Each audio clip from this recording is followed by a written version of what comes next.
Bloomington photographer Jeffrey Wolin took a series of photos 25 years ago of people living in the low-income Bloomington neighborhood of Pigeon Hill. That's on the city's northwest side.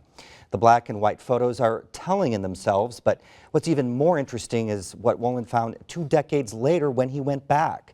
He photographed the same people and put those photos side by side.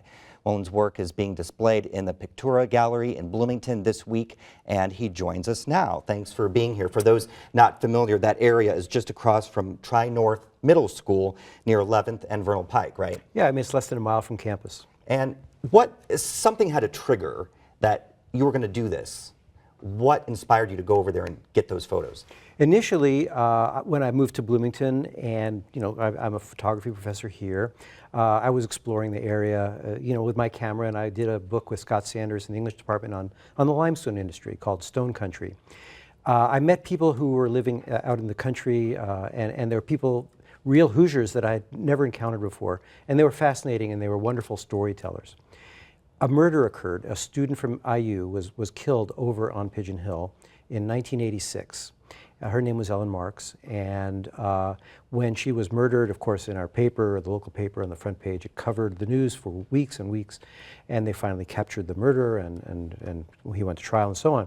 That piqued my interest, and I wanted to go over there, and there was so much in those days about crime and poverty and welfare reform in that time period. It's what brought me there to begin with. So it took you there, but what surprised you then once you went there and discovered that area? Well, of course, I was nervous about going over there. There was so much crime and violence and all of that over there, or so I thought. So I took one of my undergraduate students with me, who was like 6'3", 250 pounds, to watch my back.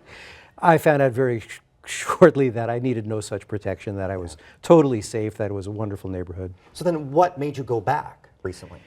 I went back. So I photographed for 4 years, and then for a variety of reasons stopped photographing. I got a Guggenheim Fellowship at that time to finish the project, but I didn't finish the project at that time. Instead, other series occupied my time for the next 20 years. There was another murder involving somebody from Pigeon Hill. A woman named Crystal Grubb was missing, and then they found her body in a cornfield north of town. And they ran her picture in the newspaper, and I immediately recognized her as one of the kids that I'd photographed. And that really got me thinking, I really wanted to go back and do something with all these wonderful portraits from 2 decades earlier. What would it be? This brought me back. I was curious about what happened to everybody else.